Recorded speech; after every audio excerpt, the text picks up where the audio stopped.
আছে আপনাদের বগুড়া সন্তানের পক্ষ থেকে আসছে তাকে ভোট দিয়ে বগুড়ার উন্নয়নে শামিল হবেন। বগুড়ার তরুণ প্রজন্ম এই বগুড়ার সর্বস্তরের জনসাধারণ অত্যন্ত আনন্দিত উচ্ছ্বাসিত।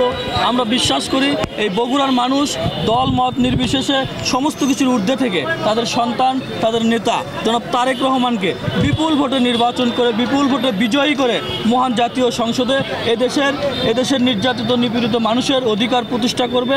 একটি সুন্দর সাম্য এবং মানবিক একটি বাংলাদেশ আমাদের প্রিয় নেতা জনাব তারেক রহমান এই জাতিকে এই দেশের মানুষকে উপহার দেবে বলে আমরা বিশ্বাস করি। বগুড়ার উন্নয়নে তারেক রহমানকে ভোট দিয়ে জয়যুক্ত করবেন।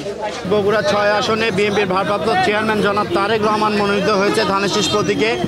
এই বগুড়া 6 আসনের উন্নয়নে তিনি ইতিপূর্বেও যখন বিএনপি সরকার ক্ষমতায় ছিল এই বগুড়ার উন্নয়নে তিনি সর্বদা কাজ করেছে। এই রোড এই বনানী থেকে মাটিডেলি রোড আমাদের দেশনায়ক জনাব তারেক রহমানের অবদান, আমাদের সাতমাথা স্কোয়ার তারেক রহমানের অবদান, শহীদ president Ziaur Rahman medical college Tarek রহমানের অবদান, চান্ডু স্টেডিয়াম তারেক রহমানের অবদান, এছাড়াও আরও তার উন্নয়নমূলক কর্মকাণ্ড বলে শেষ করা যাবে না। বগুড়ার জনগণ সকলে ঐক্যবদ্ধভাবে দেশনায়ক জনাব তারেক রহমানকে আবার ধানের শীষে বিপুল ভোটে জয়যুক্ত করে এই বগুড়ার উন্নয়ন যেন তার হাতে হয় সেজন্য সকলে ঐক্যবদ্ধ।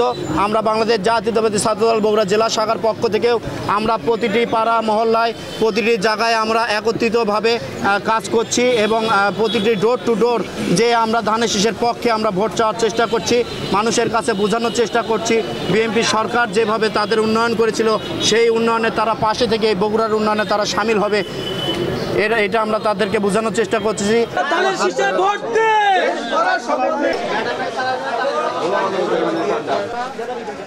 বগুড়ার উন্নয়নের জন্য তারেক ভাইকে একটু ভোট দিবেন।